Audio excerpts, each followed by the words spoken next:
أعوذ بالله من الشيطان الرجيم. بسم الله الرحمن الرحيم.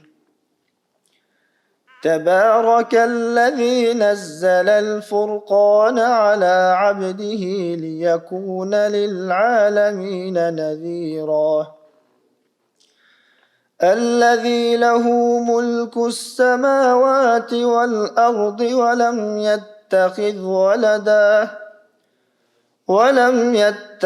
ولدا ولم يكن له شريك في الملك وخلق كل شيء فقدره تقديرا.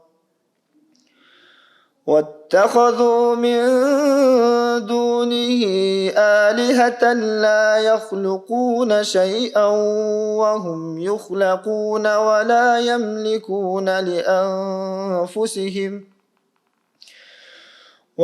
يملكون لأنفسهم ضرا ولا نفعا ولا يملكون موتا ولا حياة ولا نشورا.